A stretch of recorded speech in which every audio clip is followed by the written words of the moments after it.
the invisible money power, is working to control and enslave mankind. It financed communism, fascism, Marxism, Zionism, socialism. All of these are directed to making the United States a member of a world government. Billy Graham. You are a den of vipers. I intend to rout you out, and by the eternal God, I will rout you out. If the people only understood the rank injustice of our money and banking system, there will be a revolution before morning. President Andrew Jackson, 1829 to 1837. I am concerned for the security of our great nation, not so much because of any threat from without, but because of the insidious forces working from within. General Douglas MacArthur. The orders, working and involvement in America is immense.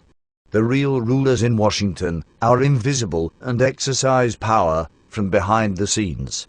Felix Frankfurter, 1882 to 1965, a U.S. Supreme Court Justice. I believe that if the people of this nation fully understood what Congress has done to them over the last 49 years, they would move on Washington. They would not wait for an election. It adds up to a preconceived plan to destroy the economic and social independence of the United States. George W. Malone, U.S. Senator, Nevada, speaking before Congress in 1957. The real menace of our republic is the invisible government, which like a giant octopus sprawls its slimy legs over our cities, states and nation. Mayor John F. Hylan of New York. In politics, nothing happens by accident. If it happens, you can be sure we planned it that way. President Franklin Roosevelt. Some of the biggest men in the United States, in the field of commerce and manufacture, are afraid of something.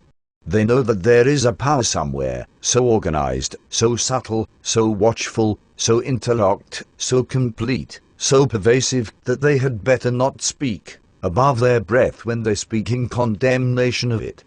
President Woodrow Wilson. I am a most unhappy man. I have unwittingly ruined my country. A great industrial nation is controlled by its system of credit. Our system of credit is concentrated. The growth of the nation, therefore, and all our activities, are in the hands of a few men. We have come to be one of the worst ruled, one of the most completely controlled and dominated governments in the civilized world.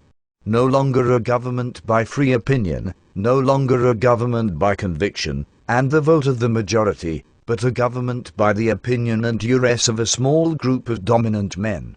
President Woodrow Wilson. Single acts of tyranny may be ascribed to accidental opinion of the day, but a series of oppressions, begun at a distinguished period, and pursued unalterably through every change of administrations, plainly proves a deliberate systematic plan of reducing us to slavery.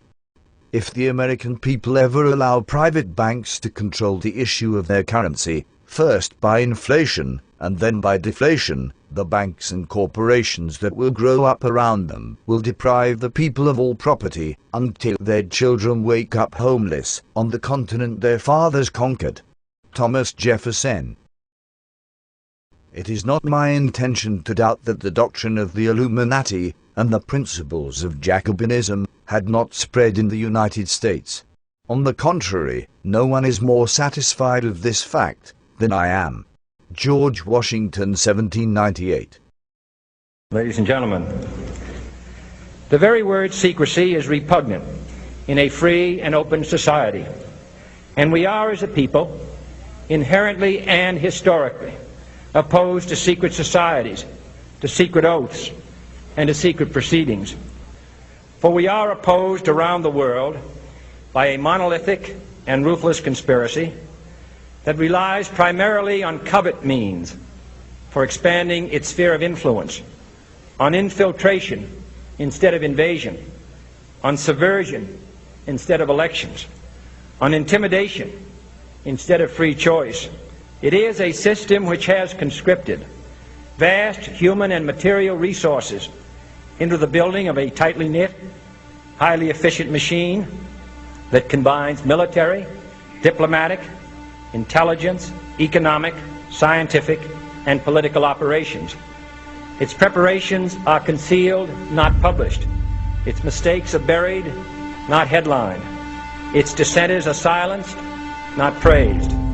No expenditure is questioned, no secret is revealed. That is why the Athenian lawmaker Solon decreed it a crime for any citizen to shrink from controversy. I am asking your help in the tremendous task of informing and alerting the American people, confident that with your help, man will be what he was born to be, free and independent.